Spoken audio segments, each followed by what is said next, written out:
네, 귀한 찬양 감사드립니다. 요한복음에는 총 7개의 표적이 소개됩니다. 그 중에 오늘 본문은 두 번째 표적에 해당합니다. 교회에서 자주 사용하는 말 가운데 그 사람 참 믿음이 좋다, 이런 표현을 종종 쓰곤 합니다. 보통은 기도를 많이 하고 그렇게 기도한 그대로 이루어질 것을 아주 강하게 확신하는 그런 사람들을 가리켜서 이런 표현을 주로 사용하죠. 그러나 어떤 것을 조금도 의심하지 않고 강하게 확신한다고 해서 그것을 그냥 무조건 믿음이라고 보는 것은 위험합니다. 우리가 흔히 믿음이라고 부르는 것들 중에 사실은 믿음이라기보다는 주관적인 확신이나 또는 집념에 가까운 경우가 많기 때문입니다. 좋은 믿음이란 하나님의 약속을 근거로 한 믿음입니다. 다시 말씀드려서 믿음은 하나님을 신뢰하는 것이지 나의 확신이나 나의 집념을 신뢰하는 것이 아니라는 뜻입니다. 하나님의 약속과는 무관한 내 생각, 내 꿈, 내 욕심에 집착하는 것은 겉모습은 믿음과 굉장히 유사해 보이지만 그 내용에 있어서는 믿음과 전혀 상관없는 일들이 굉장히 많습니다. 그렇다면 과연 성경이 말하는 믿음은 뭘까요? 우리가 좋아하는 말씀 중에 히브리서 11장 1절 2절 믿음은 바라는 것들의 실상이요 보지 못하는 것들의 증거니 선진들이 이로써 증거를 얻었느니라 라는 말씀이 있습니다. 더러는 이 말씀을 암송하며 또 기도할 때 외치기도 합니다. 이 말씀은 믿음이 무엇인지 믿음의 틀을 정의하고 있습니다. 그런데 문제는 믿음은 바라는 것들의 실상이요 보지 못하는 것들의 증거니 라는 이 말씀이 믿음의 내용이 아니라 믿음의 틀에 대해서만 정의하고 있다는 점입니다. 그래서 그 틀에다가 자꾸 엉뚱한 것을 담아놓고 그것을 확신 있게 믿기만 하면 그것이 믿음이라고 착각하는 경우가 많습니다. 내가 원하는 계획이나 꿈이나 욕심을 이 믿음이라는 틀에 담은 다음에 마음의 확신을 가지고 그것이 마치 이루어진 것처럼 행동하면 그것이 곧 응답받는 믿음이라고 생각합니다. 그러나 하나님의 약속과 무관한 나의 희망이나 욕심을 채워 넣은 다음에 그것이 마치 이미 이루어진 듯이 생각하고 또 행동하는 것은 신념이나 집념일 뿐이지 성경이 가르치는 믿음은 결코 될 수 없습니다. 히브리서 11장 말씀 가운데 소개되는 믿음의 사람들 중에서 자기 욕심이나 자신의 꿈을 이 믿음의 내용에 채워 넣은 사람은 단 한 사람도 없기 때문입니다. 오래전에 The Secret이라는 책이 국내외적으로 유행했던 적이 있습니다. 굉장히 얇은 책인데 그 내용이 사람들에게 약간 충격적이었기 때문에 많은 인기가 있었는데요. 그 책이 주장하는 바를 대략적으로 설명하면 이렇습니다. 우선 내가 바라는 것의 어떤 구체적이고 명확한 그림을 내 마음속에다가 그려 넣습니다. 내 소원이나 욕심을 이미지화해서 엉터리 믿음의 틀에다가 담아 넣는 작업입니다. 그런 다음에 마가복음 11장 24절에 나오는 말씀과 같이 그러므로 내가 너희에게 말하노니 무엇이든지 기도하고 구하는 것은 받은 줄로 믿으라. 그리하면 너희에게 그대로 되리라. 이 말씀 많이 우리가 친숙하게 들어봤고 또 암송하는 분들도 계실 겁니다. 이 말씀을 근거로 해서 자신의 믿음의 틀에다가 담은 그것을 마치 이미 받은 것처럼 말로 반복해서 표현하게 합니다. 이 사람들은 히브리서 11장 1절에 믿음은 바라는 것들의 실상이라는 말씀을 왜곡해서 내가 원하는 것을 내 마음에 그리거나 직접 입으로 반복해서 말함으로써 내 잠재의식에다 잘 담아내기만 하면 그것이 결국에는 이루어진다고 주장합니다. 예를 들어서 백지수표가 있습니다. 그리고 그 백지수표에 내가 원하는 만큼의 금액을 씁니다. 그리고는 마치 그 수표가 현실이 된 것처럼 확신하고 믿는 것입니다. 심지어 이 백지수표에 쓴 금액이 실제로 내게 있는 것처럼 행동합니다. 아침마다 이 백지수표에 쓴 돈이 내게 있는 듯이 말하고 생각하며 사는 것이죠. 그렇게 되면 설명할 수 없는 신비한 방식으로 어느 날 결국 그 일이 실제로 내게 이루어진다고 주장합니다. 그리고는 그 책 안에 이런 방식으로 기적을 경험했었던 많은 사람들의 이야기들을 소개하면서 의심하지 말고 응답받은 사람들이 이토록 많으니 의심하지 말고 일단 믿어보라고 권합니다. 그리고 실제로 실천을 한번 해보라면서 그 책 맨 마지막 부분에 보면 부록으로 백지수표 샘플이 첨부되어 있습니다.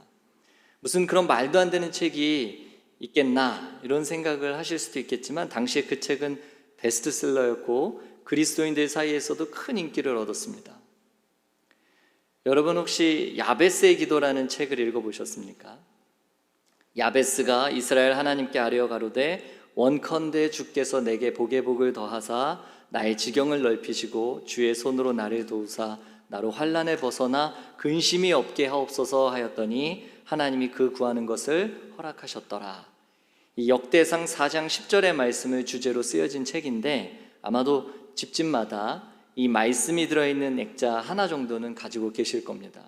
아니면 야베스의 기도라는 책을 가지고 계실 수도 있죠.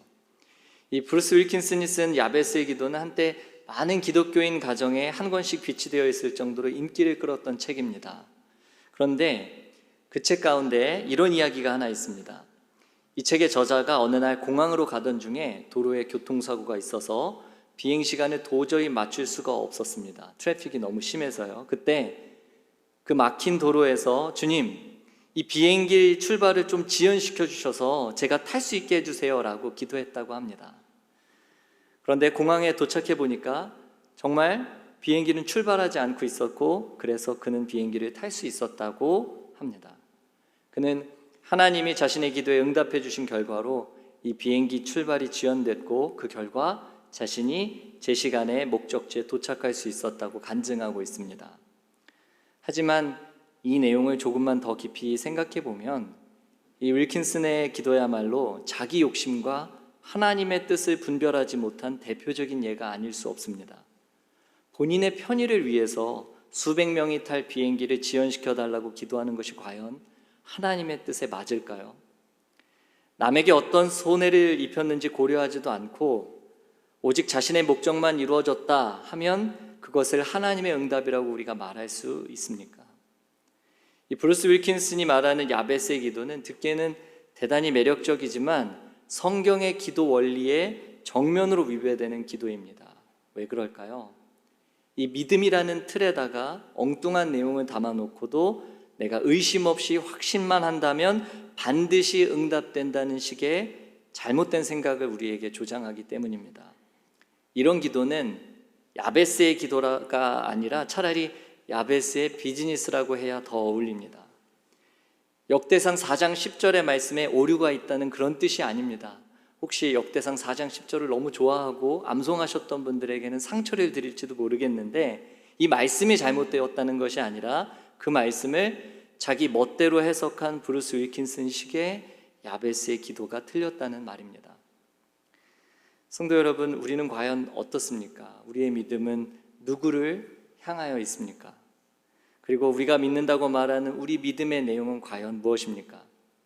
우리는 은연중에 내가 얼마나 세게 믿고 얼마나 강하게 확신하느냐에 따라 이 기도 응답의 여부가 달려있다라고 생각하지 않습니까?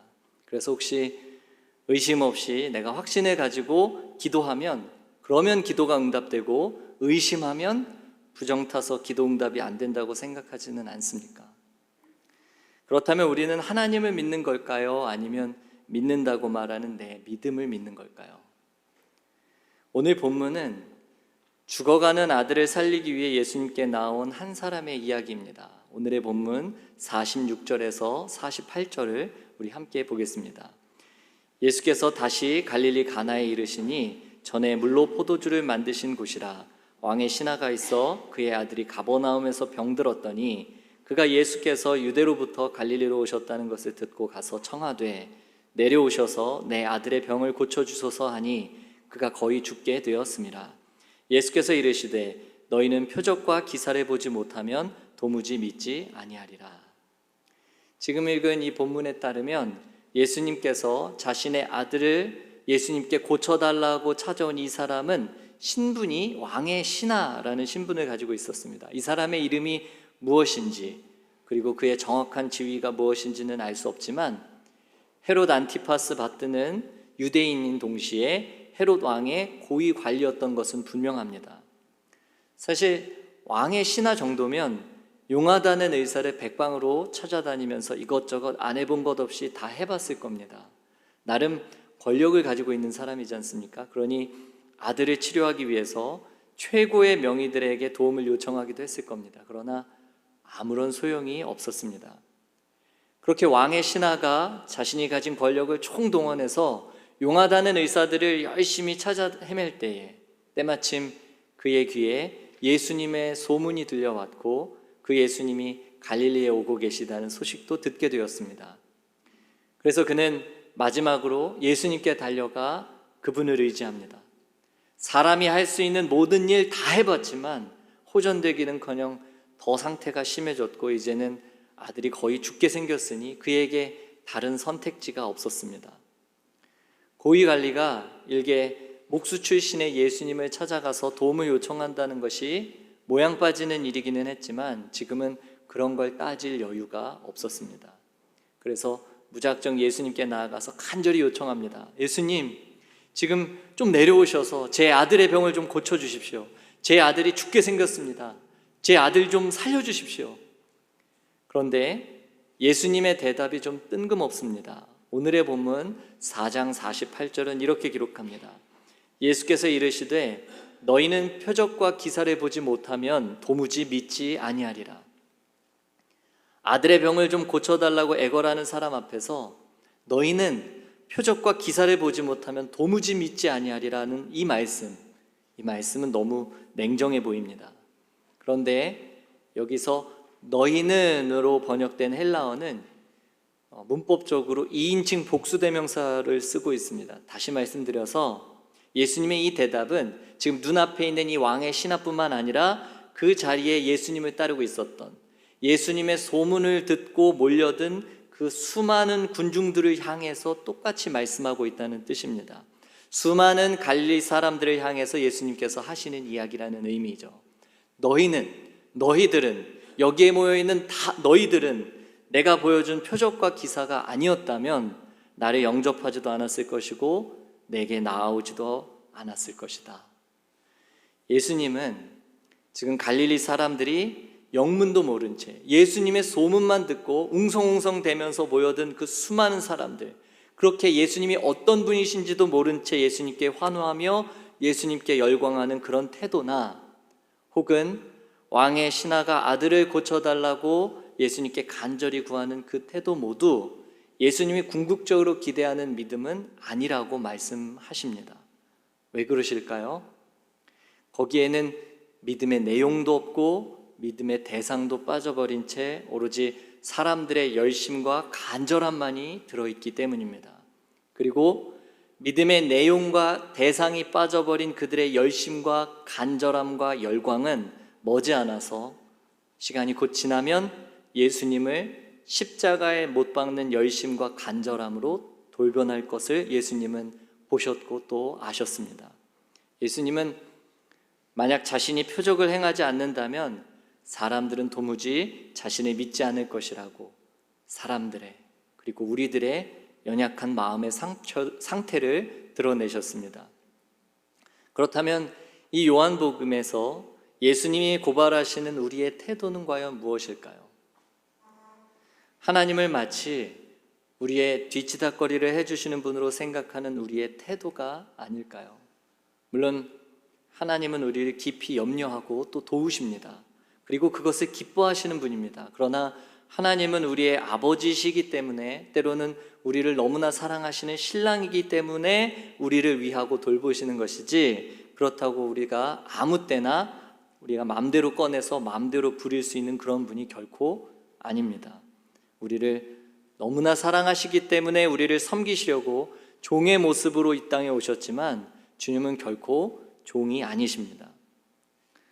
물론 필요할 때만이라도 예수님을 찾는 것이 아예 안 하는 것보다는 낫겠지만 예수님께서 궁극적으로 원하시는 이 믿음의 태도는 아니라는 걸 지금 말씀하고 계십니다. 하지만 이 이야기가 오고 가는 가운데 왕의 신하는 아들의 숨이 넘어갈 마당에 예수님의 이 말씀을 신중하게 곱씹어 볼 여유가 없었습니다. 그래서 재차 예수님께 간청하죠. 49절에 이렇게 기록합니다. 신하가 이르되 주여 내 아이가 죽기 전에 좀 내려오십시오. 예수님, 지금 이러고 있을 시간이 없습니다. 아이가 죽기 전에 빨리 내려오셔서 어서 우리에게 기적을 좀 일으켜 주십시오. 그러자 예수님은 굉장히 놀라운 이야기를 하십니다. 왕의 신하에게 내 아들이 살아있으니 가라 라고 말씀하십니다. 그런데 더 놀라운 점이 있습니다. 이 말씀을 들은 왕의 신하의 반응입니다. 우리 오늘 50절 말씀을 함께 읽겠습니다. 예수께서 이르시되 가라, 내 아들이 살아있다 하시니 그 사람이 예수께서 하신 말씀을 믿고 가더니. 예수님이 죽어가는 아이를 고쳐주시는 일은 일도 아니죠. 하지만 왕의 신하가 그 말을 오롯이 믿고 즉시 돌아간다는 것은 그야말로 놀라운 일입니다. 실제로 왕의 신하는 마치 왕의 명령에 복종하는 신하처럼 예수님께서 자신에게 하신 그 말씀을 믿고 즉시 왔던 길로 자신의 집으로 되돌아갑니다. 내 아들이 살아있다는 예수님의 말씀만 믿고서 다시금 가나에서 자신의 집이 있는 가버나움까지 거리로 치면 약 34km, 마일로 치면 21마일 정도 되는 길을 걸어서 되돌아갑니다.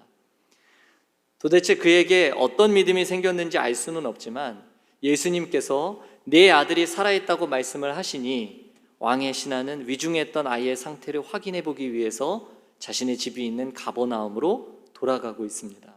그러던 중에 때마침 반대편에서 자신을 만나기 위해서 오고 있는 자신의 종들과 길 위에서 만나게 됩니다. 그리고 그 종들을 통해서 예수님이 자신에게 말씀하셨던 대로 아팠던 아들, 죽어가던 아들이 회복되었다는 감격적인 소식을 듣게 됩니다. 그 소식을 듣고 얼마나 안심이 되었을까요?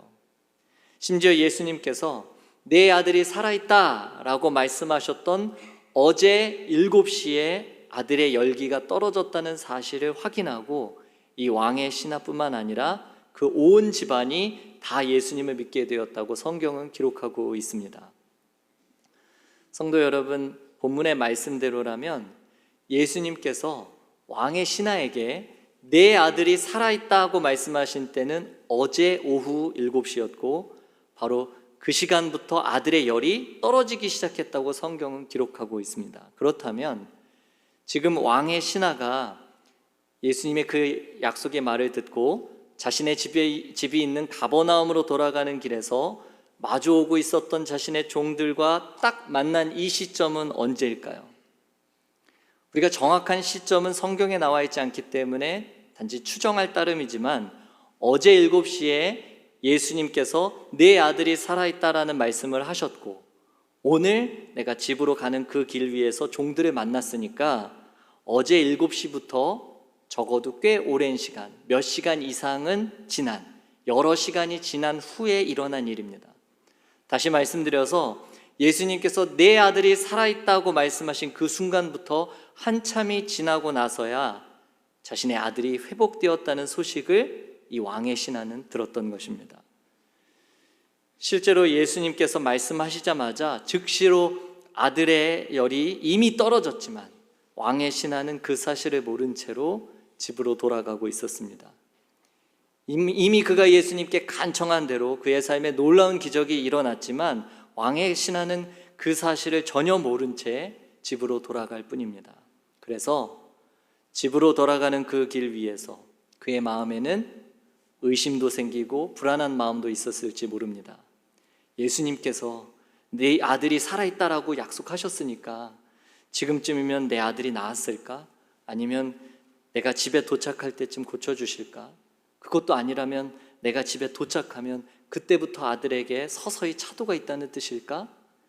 이처럼 5만 가지 생각을 하며 걸음을 재촉했을지도 모르겠습니다. 그러나 그의 그런 생각의 소용돌이와는 상관없이 아들은 예수님의 말씀대로 이미 온전히 회복되었습니다. 그가 가슴에 품고 있었던 불안과 의심의 마음과는 상관없이 그의 아들은 이미 예수님의 말씀대로, 예수님의 약속대로 회복되었던 것입니다. 사랑하는 성도 여러분, 집으로 돌아가는 왕의 신하의 모습을 보면서 우리가 왜 쉽게 믿음으로 나아가지 못하는가? 우리가 왜 쉽게 믿지 못하는가? 그 이유에 대해서 고민해 봤습니다. 우리는 어째서 쉽게 믿음으로 나아가지 못할까요? 무엇이 문제일까요? 하나님은 우리에게 분명히 잘해 주시겠다고 약속하셨는데 도대체 어떻게 잘해 주시겠다는 것입니까? 어떻게 사랑하시겠다는 뜻입니까? 이 질문에 우리가 지나치게 매여 있기 때문이 아닐까요? 사랑하신다면 나에게 언제쯤 직장을 주시겠다고, 언제쯤 결혼하게 될 거라고, 언제쯤 이 문제가 해결될 거라고 간단히 얹을 정도는 주실 수 있지 않습니까? 언제쯤이면 생활이 좀 나아질는지 충분히 말씀해 주실 수 있지 않습니까? 정말 사랑하신다면 오늘 제가 어떻게 살아야 할지 가르쳐 주실 수 있지 않습니까? 나만 위해서 내가 살겠다는 것도 아닌데 왜 그렇게 자꾸 애매하게만 말씀하십니까? 라고 하나님께 묻고 따지느라 우리의 믿음은 도통 자라날 겨를이 없습니다. 여러분, 하나님을 믿는다는 것은 시간의 주도권과 방법의 주도권이 오직 하나님께 있음을 믿는 것입니다. 도대체 언제까지입니까? 언제 응답하시렵니까? 어떻게 응답하시렵니까? 이처럼 언제와 어떻게 집착하느라 단 한 걸음도 내딛지 못하던 내가 주님께 시간의 주도권과 방법의 주도권을 내어드리는 것입니다. 다시 말해서 시간의 주도권과 방법의 주도권을 내어놓지 않는 한 우리는 우리 삶의 주인의 자리를 주님께 내어드리지 못한 것입니다. 그런데 시간과 방법의 주도권을 주님께 맡기는 일이 어디 그렇게 쉬운 일인가요? 우리에게 그럴 만한 믿음이 없으니 문제죠. 왕의 신하나 우리나 별반 다를 게 없습니다. 그러나 그렇게 고민하고 그렇게 갈등하고 불안해하고 염려하면서 돌아가던 그 길 위에서 왕의 신하는 지금 말씀의 영광을 경험하게 되었다는 것이 중요합니다. 예수님께서 내 아들이 살아있다라고 말씀하신 시각과 아들의 열이 떨어진 시간이 정확하게 일치한다는 사실을 왕의 신하가 언제 알게 되었습니까? 자신이 순종한다고 하지만 여전히 불안과 근심과 염려의 마음으로 집으로 돌아가는 그 길 위에서 깨달았다는 것입니다. 무엇을 말씀하고 있을까요? 믿음이 좋아서 말씀의 영광을 경험하는 것이 아니라 예수님의 말씀을 믿고 가다 보니 경험하게 된 것입니다. 담대하게 가슴을 편 채 믿음의 발걸음을 당당하게 내딛다가 그 기도의 응답의 기쁨을 경험한 것이 아니라 벌벌 떨면서도 두려움으로 걸어가던 그 걸음 가운데 하나님의 응답을 경험한 것입니다. 조금도 의심하지 않는 확신이 있어서가 아니라 온갖 두려움과 의심과 염려에도 불구하고 그 불안한 순종의 걸음에 하나님의 응답이 임한 것입니다. 그리고 이것이 예수님께서 유대에서 갈릴리로 오신 후에 행하신 두 번째 표적이라고 말씀합니다. 우리가 좋아하기도 하고 많이 암송하고 있는 말씀 로마서 5장에는 이런 유명한 말씀이 기록되어 있습니다. 다만 이뿐 아니라 우리가 환난 중에도 즐거워하나니 이는 환난은 인내를, 인내는 연단을, 연단은 소망을 이루는 줄 알미로다. 그런데 그 말씀 읽을 때마다 환난이 우리를 인내로 이끈다는 말이 좀 이해하기 어렵습니다. 어떻게 환난이 우리를 인내로 이끈다는 말일까요? 도대체 환난이 어떻게 우리를 인내로 이끈다는 뜻입니까? 이유는 이렇습니다. 우리가 예수님을 믿고 그분을 따르기 위해 당하는 어려움 속에서 우리는 늘 쉬운 답을 달라고 하나님께 부르짖습니다. 하나님, 이 고난을 저에게서 제거해 주십시오. 이 문제 좀 해결해 주십시오. 하나님께서 개입하셔서 내 삶에 드라마틱한 응답을 좀 허락해 주십시오. 그러나 하나님이 이제까지 여러분이 원하던 것을 단번에 허락하신 적이 거의 없을 겁니다. 제게도 늘 그러셨습니다. 그러면 우리는 생각할 수밖에 없습니다. 내가 이 믿음을 계속 지킬 것인가? 아니면 고통을 피하기 위해서 신앙을 내려놓고 도움이 될 만한 다른 방법을 찾아볼 것인가? 그런데요, 이러지도 못하고 저러지도 못한 채 하나님께 그냥 붙들려 생각하는 시간, 나에게 아무 답도 없지만 하나님 앞에 붙들려서 무릎 꿇고 있는 이 시간, 이것이 바로 인내입니다. 그래서 환난은 인내를, 인내는 연단을, 연단은 소망을 이룬다고 고백할 수 있습니다. 사랑하는 성도 여러분, 꼭 기억하시면 좋겠습니다. 인내는 실력이 있어서 하는 것이 아니라 답이 없어서 하는 겁니다. 인내는 능력이 있어서 하는 것이 아니라 할 수 있는 것이 아무것도 없어서 하는 것입니다. 우리가 이 인내에 붙잡혀 있는 가장 큰 이유는 우리가 이 고난을 제대로 이해하지도 못하겠고 우리의 소원대로 하나님이 움직여 주시지도 않지만 그래도 이 믿음을 놓을 수 없었기 때문입니다. 아니, 사실은 내가 이미 몇 번이고 내 마음으로는 다 놓아버렸지만 그동안 하나님이 나를 놓아주지 않으셔서 할 수 없이 붙잡혀 있던 것, 이것이 인내입니다. 내게 실력이 있어서 인내하는 것이 아니라 할 수 있는 것이 없고 사방은 꽉 막혀버린 듯이 답답해서 할 수 없이 오늘 이 예배에 나와 엎드린 그것이 인내입니다. 그리고 이 인내는 우리를 연단합니다. 그리고 그 연단은 반드시 우리를 소망에 이르게 합니다. 철로역정을 읽어보신 분들이 있을 겁니다. 그 가운데 주인공 크리스천 씨가 등장하는데 이 크리스천 씨는 자기가 살고 있었던 마을, 자신이 살고 있었던 성에서 이 성이 곧 멸망할 것이라는 소식을 듣고 구원을 위해 천성을 향해서 나아가는 그 여정을 담고 있는 이야기가 철로역정입니다. 근데 이 주인공 크리스천 씨가 힘들고 괴로운 순례의 길을 가면서도 포기하지 못하고 자신이 있었던 집으로 되돌아가지 못하는 이유가 있습니다. 그의 믿음이 강해서가 아니라요, 그는 더 이상 돌아갈 곳이 없었기 때문입니다. 하나님을 향하여 길을 나선 그에게 다른 방법이 없어서 그랬습니다.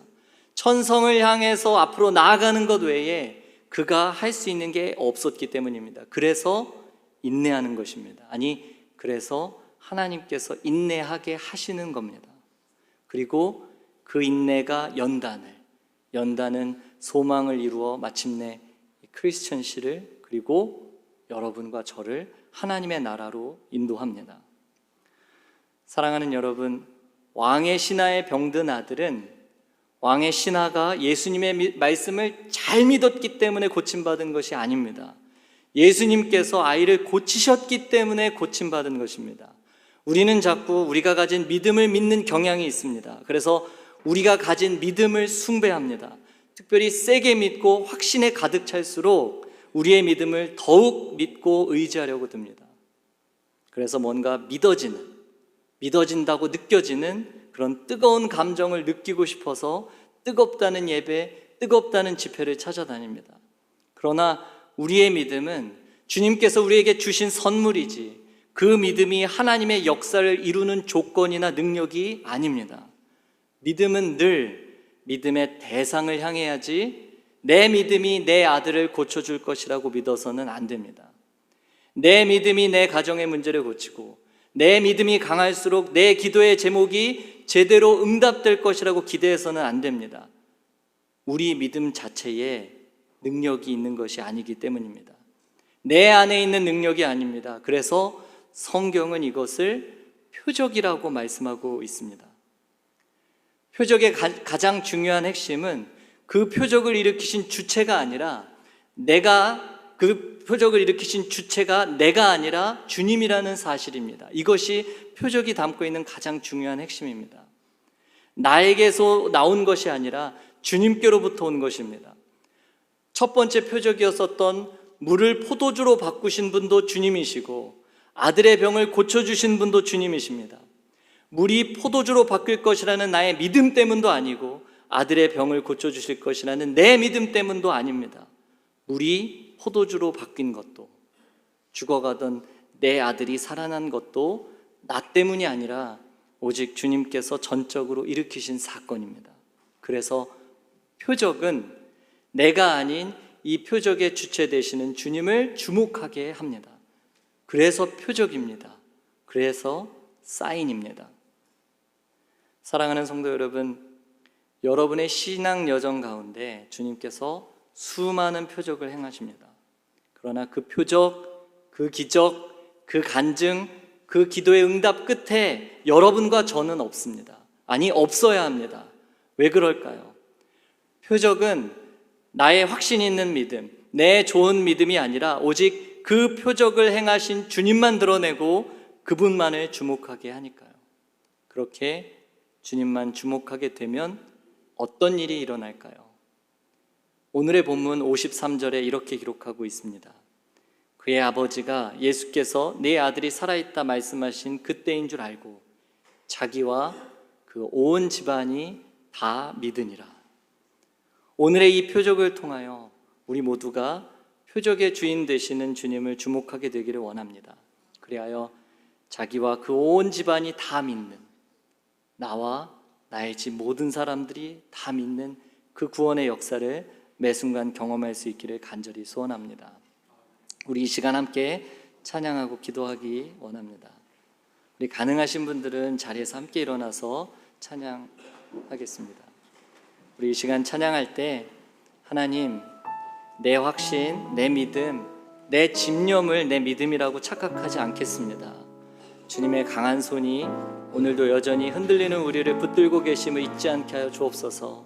주님의 의로운 오른손이 의심하고 또 불안하고 흔들리는 우리의 삶을 오늘도 붙들고 계심을 믿습니다. 오늘 말씀의 표적을 통해 우리에게 믿음을 더해 주옵소서. 주님의 말씀이 곧 생명을 구원하는 능력이 있음을 깨닫게 해 주옵소서. 그 믿음 주셔서 오늘도 상처난 우리의 삶과 상한 우리의 마음을 고쳐 주옵소서. 회복시켜 주옵소서. 기도하는 마음으로 이 찬양 우리 함께 올려드리겠습니다.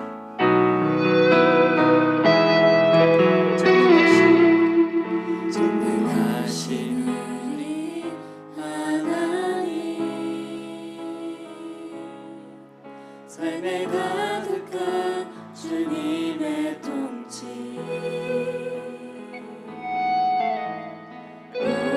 보호하시고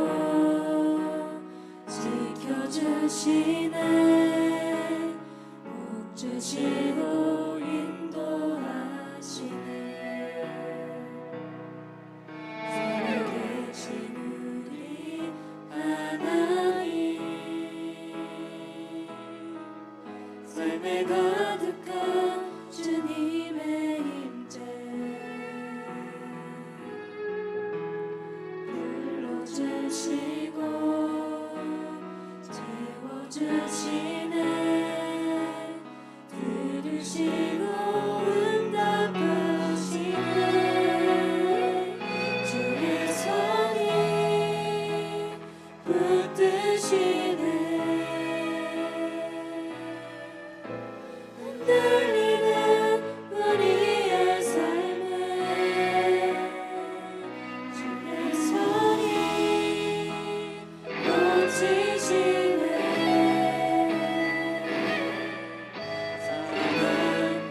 지시네 상한 우리의 마음.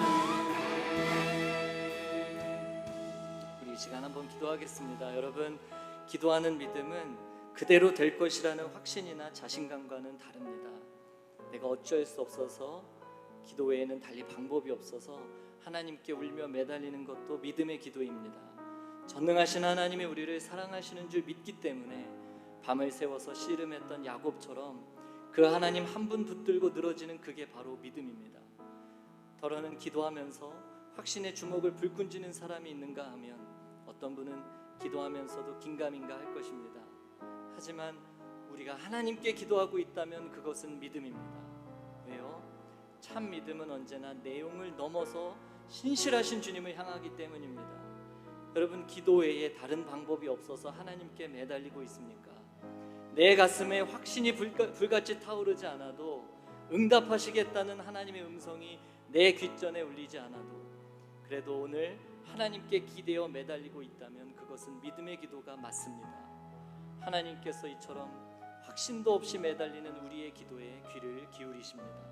내가 원하는 식으로 응답하지는 않으셔도 내게 유익한 방식으로 반드시 응답하십니다. 내가 좋아하는 것을 다 주시지는 않겠지만 내게 좋은 것은 반드시 주시는 분입니다. 이 시간 그 하나님을 신뢰하는 믿음 더해달라고 우리 하나님 앞에 함께 기도하며 나가겠습니다. 살아계신 하나님 아버지, 확신의 주먹에 던지는 사람이 있는가, 어떤 분들은 기도하면서도 그러나 하나님 우리의 기도가 주님께 향합니다. 신실하신 주님을 향하여 있습니다. 기도에 다른 방법이 없어서 하나님께 매달리고 있습니다. 내 가슴에 확신이 불같이 타오르지 않아도, 응답하시겠다는 하나님의 음성이 내 귓전에 울리지 않아도 오늘 하나님께 기대어 매달리고 있습니다. 오늘 우리의 믿음의 기도를 응답하여 주옵소서. 확신도 없이 매달리는 우리의 기도에 기울이시는 주님, 원하는 식으로 내가 원하는 방식으로 응답하지 않으셔도 내게 유익한 식으로 반드시 응답하시는 믿음을 신뢰합니다. 내가 좋아하는 것 다 주시지는 않겠지만 내게 좋은 것을 반드시 주시는 그 하나님을 신뢰합니다. 시간의 주도권을 주님께 드립니다. 내 방법의 주도권을 주님께 맡겨드립니다. 무능한 나의 손을 주님께 드리고 전능하신 주의 손을 의지합니다. 하나님 주의 말씀을 주시고 지금 우리 삶 가운데 응답하여 주옵소서.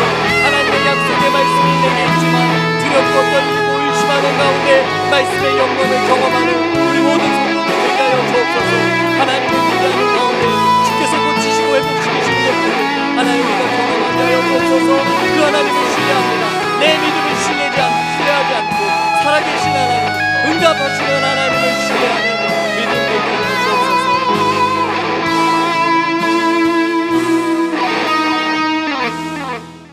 하나님 아버지, 우리는 이러지도 저러지도 못한 채 할 수 있는 것이 아무것도 없어서 하나님께 붙들려 기도할 때가 많습니다. 비록 두 주먹을 불끈 쥐고 확신에 가득 찬 기도를 드리지 못해도 오직 하나님을 의지하오니 선하신 하나님의 응답을 허락하여 주옵소서. 나의 확신과 신념이 아닌 사랑하는 하나님의 신실하심에 기대어 기도합니다.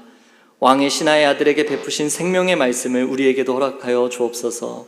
오늘 말씀 속의 표적을 통하여 우리에게 믿음을 더하시고 주님의 말씀이 곧 생명을 구원하는 능력이 있음을 삶의 자리에서 매일 경험하게 도와주옵소서. 오늘도 표적을 통하여 예수 그리스도를 주목하게 하시는 우리 하나님께 감사드리며